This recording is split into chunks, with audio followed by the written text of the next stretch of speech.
Et oui, l'État est-il dépassé face à ce fléau des rave parties? Les tuffeurs font-ils désormais la loi? En tout cas, des rassemblements illégaux se sont multipliés un peu partout en France ce week-end. Certains sont toujours en cours dans la Drôme, dans le Morbihan ou encore dans l'Hérault. Dans l'Aveyron, 200 personnes occupent illégalement depuis vendredi une prairie privée à la Rouquette, c'est près de Villefranche de Rouergue. Les syndicats agricoles dénoncent l'inaction de l'État. Ils ont décidé carrément de bloquer l'accès au terrain. Bonjour Germain Albefsi. Bonjour. Et bienvenue sur Sud Radio. Vous êtes vous-même agriculteur et vous faites partie de ceux qui ont mis en place ce blocage autour de cette rave party. Expliquez-nous déjà un petit peu comment il fonctionne. Comment vous avez bloqué cet accès à la zone de cette rave party?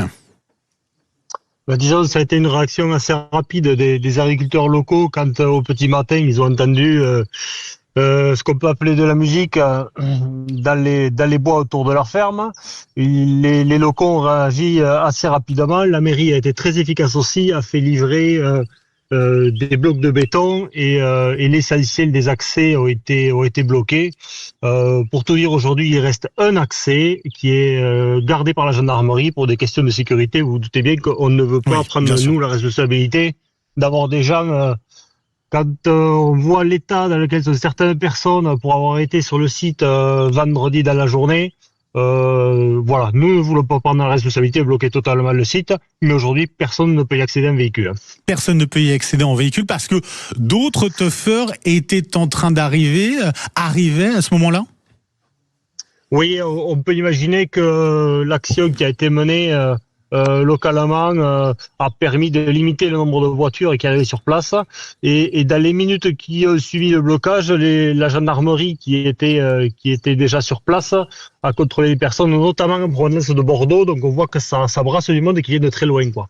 Qui viennent de très loin. Vous l'avez dit, vous avez été sur site vendredi. Les tuffeurs sont toujours présents aujourd'hui, c'est ça? Oui, c'est statu quo. Il y a toujours le même noyau de personnes, j'ai envie de dire. Ouais. Mais il y a eu très peu de personnes qui s'y rajoutées du fait que l'accès est très difficile aujourd'hui. Cette rave party illégale, elle se déroule sur une parcelle d'un de vos collègues, des terres qui devaient nourrir une partie du bétail, c'est ça? Oui, c'était ça. C'est une parcelle en prairie, donc contrairement à ce que peuvent dire certains, il se trouve que l'herbe, la prairie, c'est une culture. Nous ne sommes pas une région céréalière, nous sommes une terre d'élevage, et cette herbe a été destinée à nourrir nos troupeaux. J'imagine la détresse et la colère de votre collègue face à ce qu'il vit en ce moment. C'est dramatique pour lui. Dramatique, oui, c'est quelque chose qui est difficile à vivre parce que c'est le travail. C'est le travail des mois passés pour cultiver cette herbe, pour la fertiliser, et puis c'est du stock qu'il n'y aura pas cet hiver. Voilà. Et puis au-delà de ça, c'est le manque de respect pour le monde agricole. Je veux dire, on n'imagine pas une autre profession qui verrait piétiner son outil de travail sans réagir, quoi. Vous avez réussi à discuter, à échanger avec ces tuffeurs une nouvelle fois. Vous étiez sur place vendredi dernier. Quels ont été vos échanges avec eux? Ouais, on a Ils vous comprennent ou pas? Difficilement. On a l'impression que, en fait, le concept même de free party, rave party, appelons ça, je sais pas comment ils appellent ça, moi je mets un peu tout dans le même sac.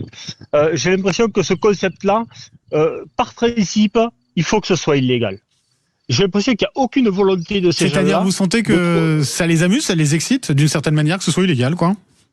En fait, je pense que c'est le concept. C'est le concept. C'est être en dehors de la société. C'est être en dehors des règles de la société. Et on a l'impression que même si c'est pas très difficile en fait de trouver des grands parkings, des aérodromes qui servent très peu dans nos régions à certains endroits. C'est pas très compliqué. Il y en a plein les cartes, j'ai envie de dire. Il faut avoir des autorisations en tout cas. Ouais. Dans ce cas-là. Oui, mais bon, dans ce cas-là, c'est du terrain public, c'est pas du terrain privé. On parle d'une vingtaine de gendarmes présents sur place, des drones carrément, une surveillance. Vous parlez aussi avec les gendarmes, vous échangez, ils vous disent quoi? Oui, alors on a beaucoup discuté avec les gendarmes sur la première journée. Alors ce qu'ils nous ont dit, c'est que les services de l'État avaient pris et la justice avait pris des arrêtés qui nous semblent tout à fait justifiés. C'est-à-dire que les participants vont à la sortie du site recevoir une amende de 3e catégorie. parce que c'est à partir du moment où le propriétaire de la parcelle porte plainte, ça devient un rassemblement illégal et tout participant à un rassemblement illégal est verbalisable. Donc le fait qu'on ait bloqué l'essentiel des accès va imposer à tous les participants de sortir par l'accès le seul qui reste. Et ils vont donc passer devant la compagnie de gendarmerie qui les attend. Qui les attend. En tout cas, ils sont toujours sur place. On verra ce que ça donne. Vous avez bon espoir que ce soir, ça soit fini? Disons, on est sur un long week-end. On imagine que oui, ça va se vider tranquillement dans la soirée. Voilà, nous on est satisfait que ça n'ait pas pris plus d'ampleur que ça déjà, parce qu'on a eu peur sur le démarrage. Maintenant, on est aussi satisfait que l'État prenne ses responsabilités et que les gens qui font ce genre de choses soient verbalisés. Est-ce que le préfet a prévu de faire évacuer d'ailleurs rapidement le site, ou alors on va attendre que ces gens-là rentrent gentiment chez eux? J'ai pas l'impression qu'il ait été prévu de faire évacuer. C'est pas les échos que j'ai eus. Est-ce que vous-même, vous attendez davantage un durcissement d'une certaine manière de la répression vis-à-vis de ces rave-parties illégales? Je parlais du projet de loi Riposte qui est examiné en ce moment au Parlement. Il doit être voté, d'ailleurs, adopté demain du côté du Sénat. Il prévoit notamment de créer véritablement un délit pour les participants de ces rave-parties. 6 mois de prison jusqu'à 7 500 € d'amende. Il faut véritablement sévir face, alors non seulement aux organisateurs de ces rave-parties, mais également aussi vis-à-vis des participants eux-mêmes. Je pense que là, le seul truc qu'on nous dit, en gros, c'est que les services de l'État vont saisir le matériel. Bon, je pense qu'il y a du business derrière tout ça, parce que si des gens ont organisé ça et sont prêts, comme à chaque fois, j'aime dire, à se faire saisir le matériel, ça veut bien dire qu'ils ont gagné l'argent de quelque part ailleurs. Donc oui, il faut que la loi se durcisse, parce que visiblement aujourd'hui, la loi ne dissuade pas. Après, je ne suis pas juriste, je suis non, bien sûr, mais vous dire si vous êtes confronté à cette dure réalité, donc et c'est vrai que c'est une question qu'on peut se poser, parce que voilà, cibler les organisateurs, c'est la tendance en général sur ces rave-parties, et là ce projet de loi il apporte quand même un peu plus de un durcissement, comme je disais, vis-à-vis des participants aussi. Bon, on verra en tout cas ce qu'il en est. Germain Albespie, merci d'avoir été avec nous ce matin sur Sud Radio, agriculteur. Donc, du côté, vous êtes exactement du côté de... Dans le secteur de Villefranche-de-Rouergue. Ouais, juste à côté, donc là où il y a cette rave-party, en espérant que vous puissiez de nouveau récupérer ces terres le plus rapidement possible. Merci à vous et bon courage pour la suite.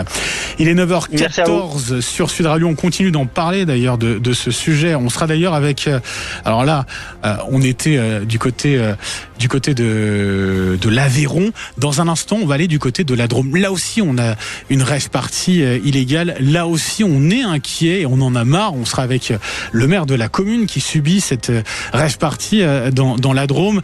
Et puis vous nous appelez 0826 300 300, notamment sur cette question. J'ai envie de vous entendre, parce que voilà, les organisateurs, oui, ok, ils sont sanctionnés, mais est-ce qu'il faut aussi davantage sanctionner les participants eux-mêmes? 0826 300 300. On aura Sylvie dans un instant avec nous aussi pour donner son avis à ce sujet. À tout de suite. 9h-10h, Sud Radio, la vérité en face, Benjamin Glaise. La vérité en face, 9h17, et cette question face aux rave-parties, au phénomène des rave-parties, l'État est-il impuissant? On était tout à l'heure sur une rave-party qui a lieu en ce moment, rave-party illégale du côté de l'Aveyron. Tout de suite, on part dans la Drôme. Là aussi, on a une rave-party, ça se passe précisément du côté de Salles-sous-Bois. Nous sommes avec le maire de la commune. Il est avec nous ce matin. Bonjour monsieur le maire. Bonjour. Merci d'être avec nous ce matin sur Sud Radio, Bernard Doutre. Racontez-nous un petit peu déjà, présentez-nous votre village. Il ressemble à quoi exactement? Écoutez, nous on est un très beau village. C'est un village en Drôme provençale, très calme, très paisible, où on n'a pas l'habitude d'avoir de la publicité comme ça. Voilà. Ouais, bon, vous en seriez bien passé, j'imagine, forcément. On parle de 1500 personnes, 1500 tuffeurs qui se sont réunis depuis vendredi dans votre commune. Où sont-ils exactement et comment ça se passe? Quelle est la situation sur place en ce moment? Oui, il y a environ 1500 à 2000 personnes qui sont réunies sur une propriété privée, donc à l'extrême nord de la commune. En plus, donc c'est vrai qu'il fait une température quand même assez importante. Et puis surtout, ils se sont installés sur une propriété privée, sur des pâturages dédiés aux chevaux. Et voilà, donc vous imaginez 2000 personnes, 1500 000 personnes depuis déjà pratiquement 72 heures. En termes d'hygiène, en termes environnemental, c'est pas ce qu'on fait de mieux. Voilà. Vous êtes en contact avec la propriétaire, j'imagine, de cette exploitation. Oui. Ouais. Oui. Ben, on a samedi donc avec Madame la préfète de la Drôme, on a rencontré les plus proches, la propriétaire et puis quand même les quelques riverains qui sont particulièrement touchés par le bruit, hein, parce que des baffes à fond et puis surtout des plein de personnes qui arrivent de partout, des voitures garées de partout, des gens qui laissent leur voiture à des kilomètres, ils montent à pied, c'est assez désolant. Bon, heureusement, bien sûr, les forces de l'ordre sont en action actuellement. Là, je suis donc avec eux sur un poste. Donc, il y a pas mal de sorties, des gens qui bougent, qui partent. Tous les acteurs de cette rave party sont contrôlés et sont verbalisés. Ils sont verbalisés. La préfète a pris un arrêté préfectoral. Tout le monde est verbalisé. Voilà. Ça, c'est important, effectivement. C'est ce qu'on nous disait aussi du côté de l'Aveyron, verbalisation pour tout le monde. Hein. C'est ça l'idée. Oui. Ça veut dire qu'on parle, hein, on va y revenir sur ce projet de loi qui est discuté en ce moment à l'Assemblée nationale, mais ça veut dire que déjà à ce niveau-là, c'est une première réponse en tout cas. Mais je pense que c'est une première réponse. Maintenant, savoir savoir si les amendes seront honorées, ça, je peux pas vous le dire. Bien sûr. Mais quand même, je pense que sur le lot, quand même, parce qu'il y a des gens qui travaillent quand même dans ces trucs-là. Bon, à côté de ça, après il y a les noyaux durs. Hein. Le noyau dur, c'est presque des professionnels, ceux qui viennent, les organisateurs, les choses comme ça. C'est là-dessus qu'il faudrait vraiment taper. Voilà. Pas de violence ? Non, apparemment pas de violence. Tout se passe dans le calme. Voilà. En tout cas, vous avez dû être bien impressionné vendredi quand vous avez vu arriver tout ce monde dans votre village, quoi. Bernard Doutre. Oui, on est impressionné, mais quand même, on sait faire face. Voilà. A priori, fin de cette rave party dans les prochaines heures. Pardon, je vous ai pas entendu, excusez-moi. Non, vous êtes très occupé, je répète. Vous espérez justement que la rave party puisse se conclure rapidement, les derniers toughers puissent partir le plus rapidement possible dans les prochaines heures. On estime que la rave party devrait donc en grande partie se terminer d'ici ce soir, mais on pense que le noyau dur, les organisateurs, tout ça, vont libérer la place demain, quoi. Et c'est là qu'on verra vraiment les dégâts qu'ils ont occasionnés. Parce qu'en termes d'hygiène... Certains d'entre eux disent qu'ils vont nettoyer. Je sais pas si vous avez entendu. Oui, non, mais attendez, je sais pas si je peux pas vous envoyer la photo vue du ciel, mais c'est une emprise sur plusieurs hectares. Imaginez-vous des centaines de voitures dans les bois, dans les gens qui vont aux toilettes. Il n'y a pas de toilettes depuis 3 jours, avec des dizaines, des dizaines de chiens de partout. Non, je pense que ça va être dans un état qui est assez pitoyable, quoi. Voilà. Malgré leur bonne volonté, hein, je ne mets pas en cause leur bonne volonté pour nettoyer, mais bon, c'est pas possible, à mon avis, de laisser un terrain propre à ce niveau-là. Amende pour tous, pour l'ensemble des participants. Alors les organisateurs, ce sera autre chose. Ouais. La préfète a pris un arrêté, donc tout le monde est verbalisé et je pense qu'on va que surtout ils vont essayer de saisir le matériel des organisateurs. Voilà. Est-ce qu'il faut créer un délit ? C'est l'objet de la loi qui est discutée en ce moment au Parlement, qui sera votée demain du côté du Sénat avant de retrouver l'Assemblée nationale. Est-ce qu'il faut créer un délit pour les participants ? On parle d'un délit. Avec des participants qui seraient passibles de 6 mois de prison, 7 500 € d'amende. Est-ce que ça serait plus dissuasif ? Vous y êtes favorable ou pas ? Vous qui êtes confronté là en ce moment même à ce rêve parti. Moi, je suis pas juriste, moi. Je pense il faudrait encadrer, il faudrait pouvoir encadrer ces manifestations. Il faudrait qu'elles soient, je dirais, encadrées, peut-être avec des autorisations, avec tout ce qui va autour. Mais je pense que aussi ça fait partie du jeu de l'interdit. Donc tout ce qui est interdit, il y a un peu plus un peu plus de. C'est ça, je pense que ça marchera pas parce que il y a la part de l'interdit là-dedans. Voilà. Merci beaucoup Bernard Doutre d'avoir pris le temps de répondre à mes questions sur Sud Radio. Bonne journée à vous, surtout un bon courage avec, vous nous l'avez dit, a priori la fin de cette rave party par chez vous dans la Drôme provençale, salle sous bois, a priori prévue pour ce soir. Merci et bon courage à vous. Sylvie est avec nous au 0826 300 300. Bonjour Sylvie. Bonjour, comment allez-vous ? Ça va et vous ? Du côté de Nérac, vous êtes ? Voilà, c'est ça. Alors désolé, je vous ai fait attendre un petit peu, Sylvie, mais j'avais en tout cas envie de vous entendre puisque vous avez appelé le 0826 300 300.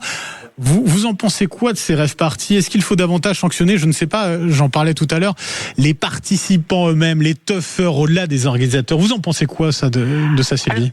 Alors moi je suis pour et contre. Alors je suis contre dans le cadre où c'est fait dans des terrains privés parce que par exemple sur les terrains des agriculteurs, là c'est une catastrophe parce que les agriculteurs ils viennent de planter, tout est abîmé, donc voilà. Après de l'autre sens je suis pour parce qu'en fait il faut quand même les laisser un peu ces jeunes vivre. La vie est assez dure. Il faut quand même qu'ils s'amusent. Mais pourquoi le gouvernement leur donne pas des terrains publics, des autorisations pour qu'ils puissent faire, comme ça il n'y aurait pas de problème. Ça éviterait que les gens soient montés les uns contre les autres et puis créer encore un délit. Alors un délit de prison, moi ça me fait rire parce que on va mettre des teufeurs en prison alors qu'on fait pas de délit de prison pour les pédocriminels qui sont dans les écoles. Donc il faut arrêter ça aussi. Donc pour qu'on leur donne un terrain public, oui, qu'ils aillent s'amuser. Ils ont besoin de s'amuser, ces jeunes. Mais que les terrains privés, non, pas du tout. Je suis pas d'accord. Voilà. Ouais. Donc, on va dire un avis nuancé. En tout cas, oui. Ça veut dire que pour vous, il faudrait autoriser certains de ces rassemblements, finalement, ces rave parties, les autoriser, quoi. Mais bien sûr, il faut les autoriser. Mais dans d'autres endroits, bien sûr que sur des domaines publics. On a bien, dans les communes, on a bien des endroits, des espaces qui sont réservés aux gens du voyage. Pourquoi, dans certaines communes, il n'y aurait pas des domaines publics avec autorisation? Parce que je suppose que ces jeunes, faut pas croire, c'est pas des débiles, c'est pas des toxicos, tout ça, les organisateurs. Ce sont des gens qui sont cadrés, qui doivent demander des autorisations. On doit leur refuser. Donc, qu'est-ce qu'ils font? Ils ont besoin de se vider un peu l'esprit. Ils font des teufs où ils peuvent un peu partout. Donc je trouve c'est encore monter les uns contre les autres. Du coup on monte la campagne contre des teufeurs. Moi je trouve pas ça normal. C'est au niveau du gouvernement, ils devraient laisser des domaines publics. Il y en a plein. Qui sait tout à l'heure qui disait il y a des aéroports qui sont maintenant qui ne servent plus. Nous on a l'aéroport d'Agen, il sert plus. Bon, vous me direz c'est en ville donc ça se fait pas. Mais en extérieur, il y a toujours possibilité, il y a toujours. Mais bien sûr, encore une fois, le gouvernement ne veut pas donner des autorisations pour ces jeunes. Et après, on va critiquer, c'est des drogués, c'est des crados, c'est des punks, c'est ceci, c'est cela. Non, c'est des gens qui travaillent. Vous avez donné votre avis, en tout cas, Sylvie, et je vous remercie. Vous avez appelé 0826 300 300, le standard de Sud Radio. Merci à vous et puis bonne journée. Merci à vous. Bonne journée. Aussi, qui sera chaude aussi de votre côté, effectivement. Oui, très chaud. Nous, on a des 42 températures. Oui, bon courage. On s'hydrate. On reste au frais autant que possible. Voilà. Au revoir, bonne journée. Merci Sylvie, au revoir. Allez, 9h27 sur Sud Radio. On a un gagnant. Oui, on a un gagnant à notre grand jeu. Qui a gagné? C'est Johan qui a gagné. Il est de Bègle. Bonjour Johan. Ouais, trop bien, merci. Vous savez ce que vous avez gagné, bien sûr. Ouais, le pack Astérix. Oui, alors pour ceux qui n'ont pas entendu, tout à l'heure le lancement du jeu, effectivement, oui, vous avez gagné votre séjour pour 4 personnes en famille au parc Astérix avec la nuit d'hôtel, le dîner et les petits déjeuners. 7 univers inspirés des aventures du célèbre Gaulois. 50 attractions à faire au parc Astérix. Je sais pas si vous allez toutes les faire, mais quelques-unes au moins. J'espère qu'on va tout faire. Oui, ça serait cool. En famille. Ouais, en famille, c'est ça, voilà, exactement. Bon, en tout cas, profitez bien de ça. Faites-vous plaisir et Sud Radio qui a le bonheur de vous offrir des cadeaux tous les jours. Je vous souhaite un bon parc Astérix, mon cher Johan, Ouais, et puis merci beaucoup, pour toute la famille. Merci à tous. Ouais, c'est génial. Merci Sud Radio, génial. Avec grand plaisir. Allez, 9h28 sur Sud Radio. On revient dans un instant. On a parlé de l'actualité en France. L'actualité, elle est aussi à l'international.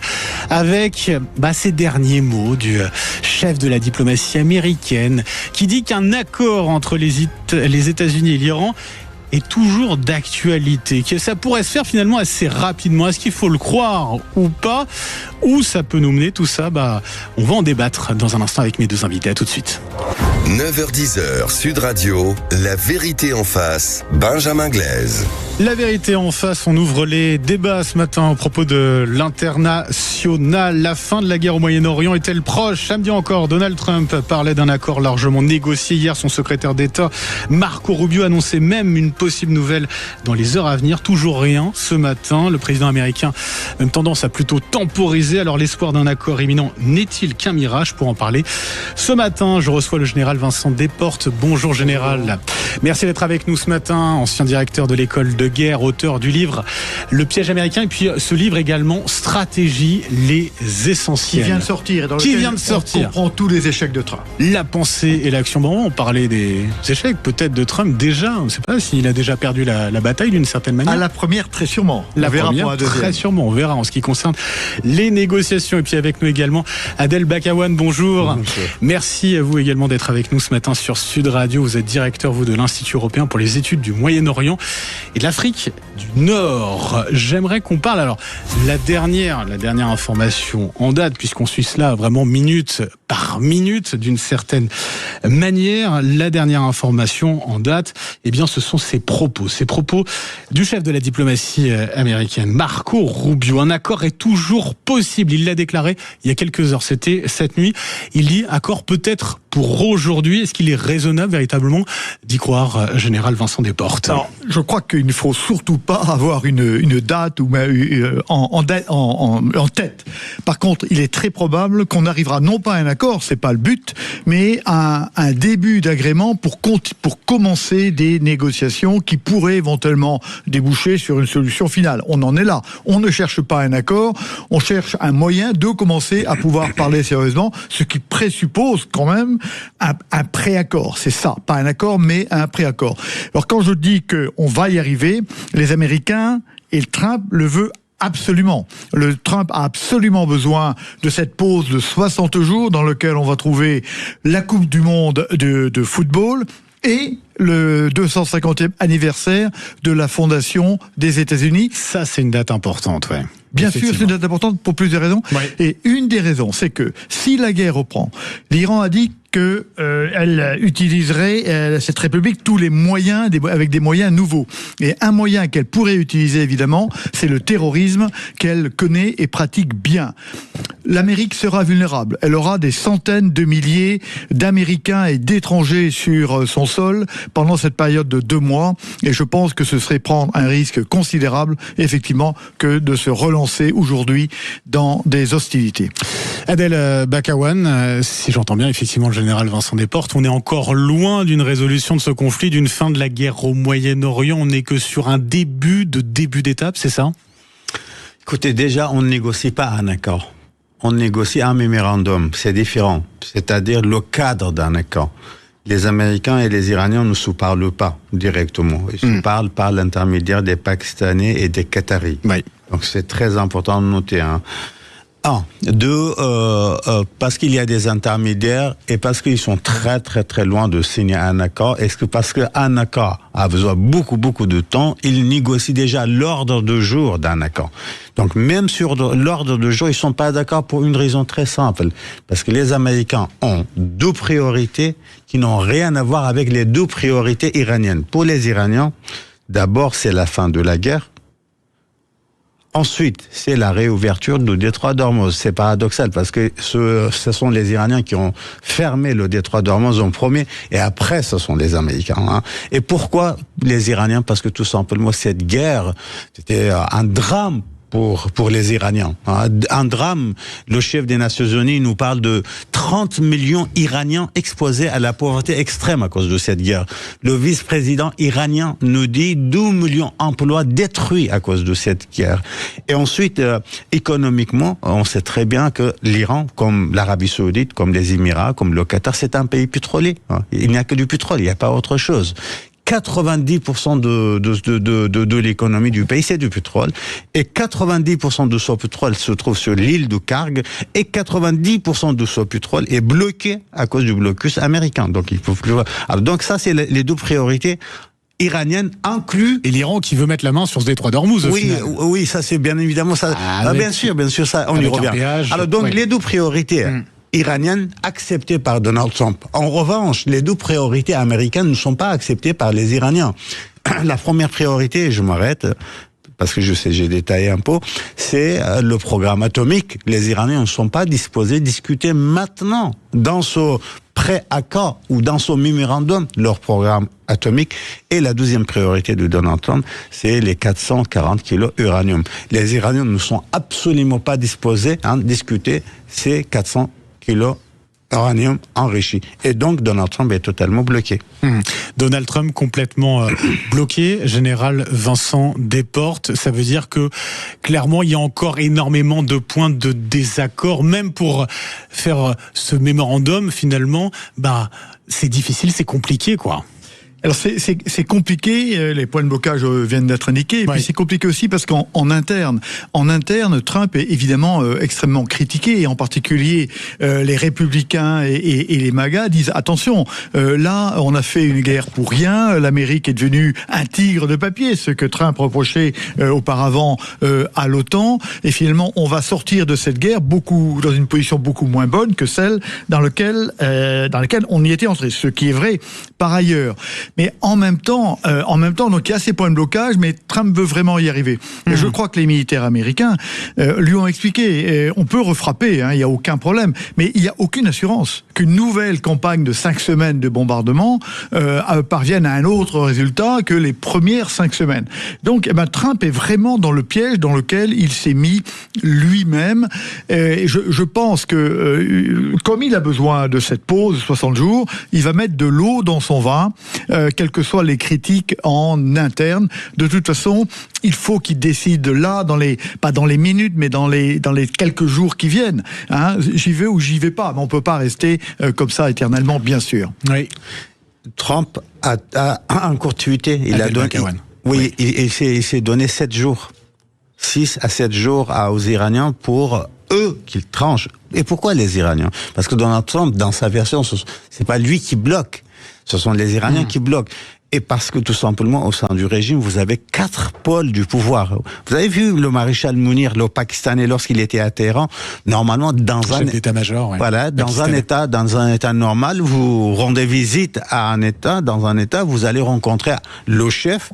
Et après, vous rentrez chez vous. Vous allez négocier, par exemple, en Arabie Saoudite avec Mohammed Ben Salman, en Égypte avec Maréchal Sissi, aux États-Unis avec Donald Trump, et après, vous rentrez chez vous. Mais le pauvre maréchal Mounir, il devait rester pendant des heures et des heures pour rencontrer le chef du Parlement, parce que c'est un pôle de pouvoir, le président de la République, parce que c'est un autre pôle de pouvoir, Vahidi, c'est le chef des gardiens, c'est un autre pouvoir, et il n'a pas pu rencontrer Mujtaba, le guide suprême. Et donc, ces pôles-là, ils sont en compétition. Lorsque vous négociez avec un pôle, l'autre n'est pas d'accord. Lorsque vous négociez avec l'autre n'est pas d'accord. Et vous avez un guide. La mission historique du guide, depuis 79 jusqu'à aujourd'hui, une des premières missions, c'est trancher. Seulement aujourd'hui, le guide pour la question de santé, on sait il a été frappé, et pour la question de sécurité, c'est l'homme le plus recherché sur la planète, n'est-ce pas? Il n'est pas toujours accessible. Et donc les Iraniens, comme les Américains, les deux sont bloqués, ils n'arrivent pas à trancher. Et ensuite, Donald Trump a un vrai problème. Le problème, c'est l'accord de Barack Obama qui a été signé avec les Iraniens. Maintenant, son contre-modèle, son modèle à ne pas reproduire, c'est le modèle de Barack Obama. Il a 2 critiques. La première, c'est que Barack Obama a donné accès à tort ou à raison, vous n'êtes pas là pour dire il a raison, il a tort, mais c'est sa version.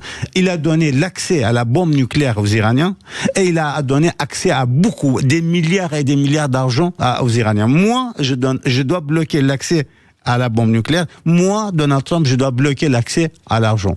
Général Vincent Desportes, est-ce qu'encore aujourd'hui, on en est donc au stade des négociations, bien sûr, est-ce qu'encore aujourd'hui, Donald Trump peut se trouver une porte de sortie, on va dire, pas trop honteuse, d'une certaine manière, pour lui? Écoutez, vous savez... Et ce serait quoi? Ce serait quoi dans ce cas-là? Écoutez, tout est dans le discours. Hein. Chez Trump, l'important pour lui, effectivement, c'est qu'il arrive à transformer l'absence de victoire en succès. C'est son affaire. Bon, on sait comme il est doué pour faire ce genre de choses, mais il est clair qu'aujourd'hui, il ne peut pas parvenir à un succès brillant.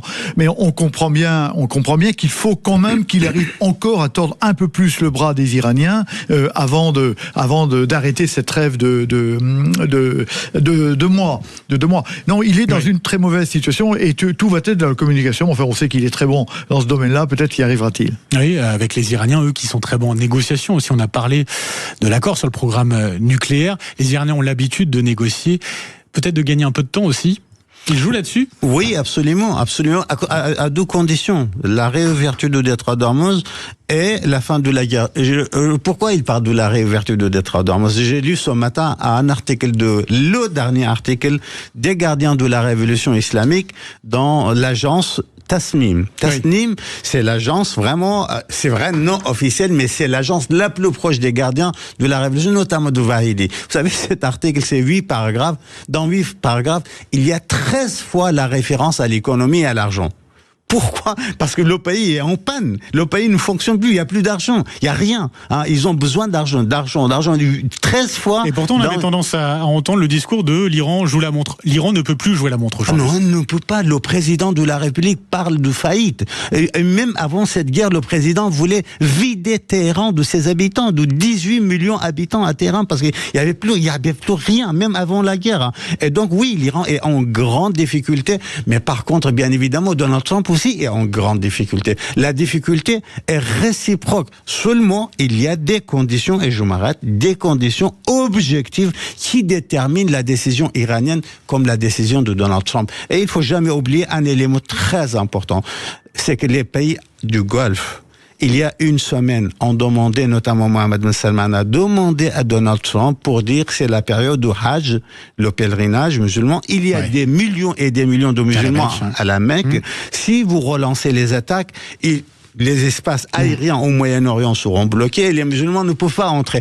Et paradoxalement, Donald Trump donne une semaine aux Iraniens pour apporter la réponse. Il y a un point d'accord, en tout cas, entre les États-Unis et l'Iran, c'est que les 2 acteurs ont besoin de trouver une sortie le plus rapidement possible. C'est-à-dire si ces négociations peuvent aussi avancer rapidement, on verra ce qu'il en est. En tout cas, vous avez parlé de la situation au Moyen-Orient. Est-ce que ce conflit finalement ne va pas complètement bouleverser aussi la place des États-Unis dans cet endroit-là, effectivement, dans cette sphère-là du Moyen-Orient? On va voir ça dans un instant. On va parler aussi d'Israël. Il faut parler d'Israël puisque les bombardements se poursuivent sur le Liban. Israël qui a divisé le Hezbollah, milice pro-iranienne. Est-ce que ça doit faire partie d'une certaine manière de cet accord que vont trouver les États-Unis et l'Iran s'ils y arrivent? On va parler de tout cela dans un instant. Restez avec nous. 9h-10h, Sud Radio, la vérité en face, Benjamin Glaise. 9h46 sur Sud Radio. On poursuit les débats, bien entendu, à propos de cette guerre qui se poursuit malgré le cessez-le-feu, en tout cas entre l'Iran et les États-Unis. Un accord va-t-il bientôt voir le jour? En tout cas, ça négocie. Vous l'avez dit tous les deux. Je rappelle mes invités ce matin, général Vincent Desportes, ancien directeur de l'école de guerre, auteur du livre Stratégie, les essentiels, c'est chez Odile Jacob, et puis Adel Bakawan, directeur de l'Institut européen pour les études du Moyen-Orient et de l'Afrique du Nord. Vous êtes l'auteur de La décomposition du Maghreb, c'est chez Talandier. Du Moyen-Orient. Du Moyen-Orient. J'ai dit du Maghreb, je me suis trompé, tout à fait, vous avez raison de corriger. Du Moyen-Orient, bien évidemment, voilà 2 lectures à conseiller, effectivement, pour tout comprendre à ce qui se passe en ce moment au Moyen-Orient, notamment entre les États-Unis et l'Iran. Il y a une question qui se pose, c'est quel sera l'après dans cette région si importante du monde, le Moyen-Orient, et notamment quelle sera la place des États-Unis dans cette sphère-là? Général Vincent Desportes, est-ce qu'on peut dire que déjà la place des États-Unis au Moyen-Orient est remise en question? Bien sûr, elle est remise en question. Là, l'excellent ouvrage de mon collègue, c'est la décomposition du Moyen-Orient. Il a été décomposé, il va se recomposer. Mais il ne se recomposera pas suivant les mêmes lignes, et la place des États-Unis va être profondément diminuée.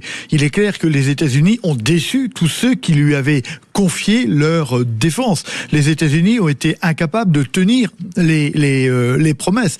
Alors, cette dégradation est déjà un peu ancienne, d'où cette décomposition. Elle est déjà un peu ancienne, mais là c'est le coup de grâce à la prééminence des États-Unis dans cette région. Alors on en parlera peut-être aussi après, mais il y a aussi une destruction de la prééminence des États-Unis comme une des grandes puissances mondiales, avec un rééquilibrage avec la Chine. Mais on voit bien que les États-Unis ont déjà beaucoup perdu dans cette affaire-là, leur crédibilité, leur fiabilité et leur crédibilité. Hélas, parce que nous en sommes aussi, nous, Européens, des victimes, on a pris un sacré coup. Et justement, vous en parliez, la question de la fiabilité, ça c'est important.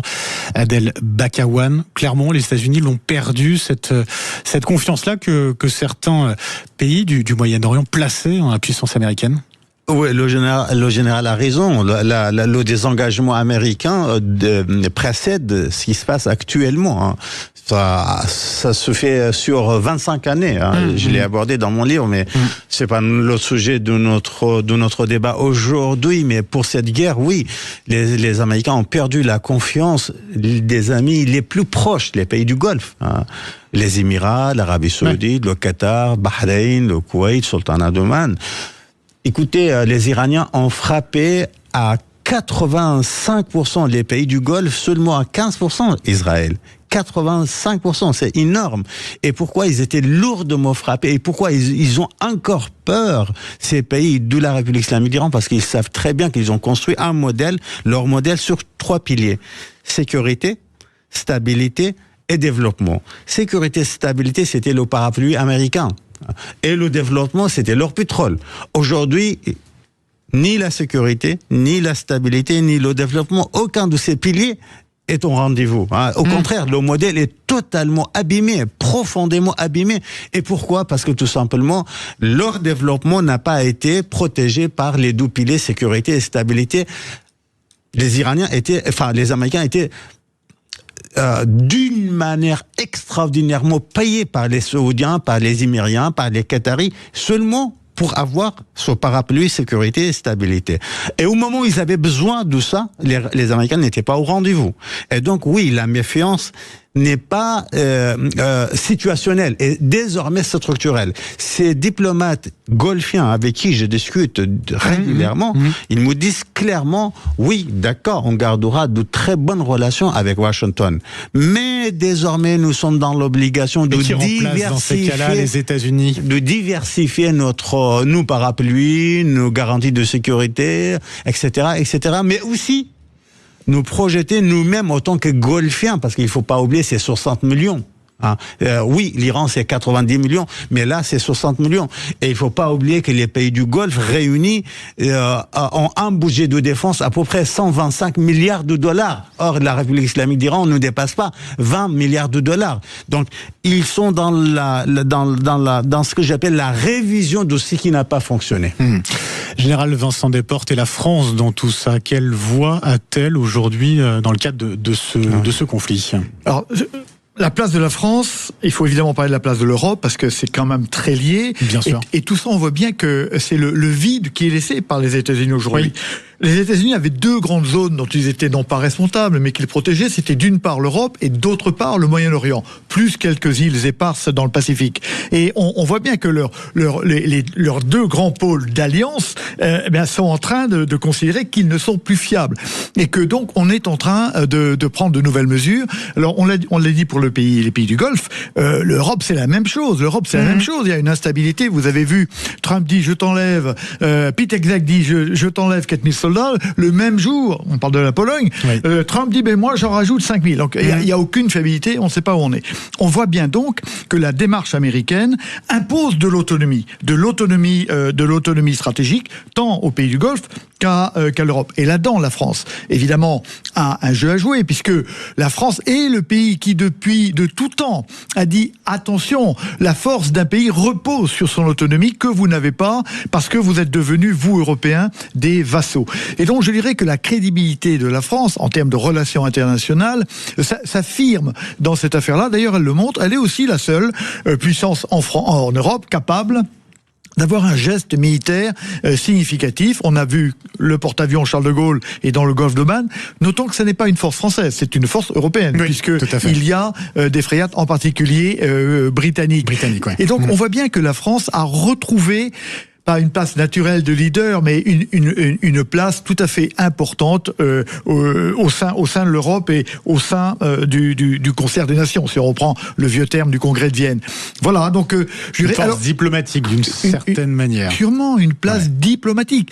La France ne compte pas seule, et je crois que cette nouvelle visibilité de la France devra être mise au profit de l'Europe, puisque la France n'est rien sans l'Europe, et donc cette Europe devra se renforcer, bien comprendre que les États-Unis, comme les pays du Golfe, on va rester très amis avec les États-Unis, mais désormais ils ne sont plus fiables. Nous devons trouver notre autonomie stratégique et opérationnelle. Adel Bakawan, est-ce que finalement Donald Trump n'a pas doublement échoué déjà à travers cette guerre lancée contre l'Iran? Perte d'influence dans une zone qui était quand même une zone d'influence importante pour les États-Unis.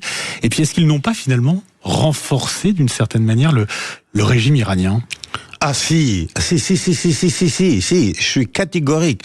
Après la guerre des 12 jours, je qualifie la République islamique d'Iran comme un processus de descente aux enfers. On était vraiment dans ce processus.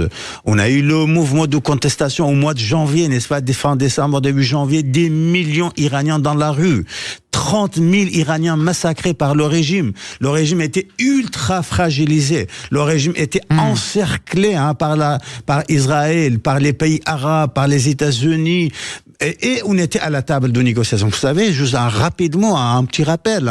À la table de négociation, on avait énormément de programmes en négociation. On avait le programme atomique, on avait les 440 kilos uranium enrichi, on avait le programme balistique, on avait le programme, ce que j'appelle milicien, c'est-à-dire les proxys iraniens au Moyen-Orient, en Irak, au Liban, à Gaza, au Yémen, etc.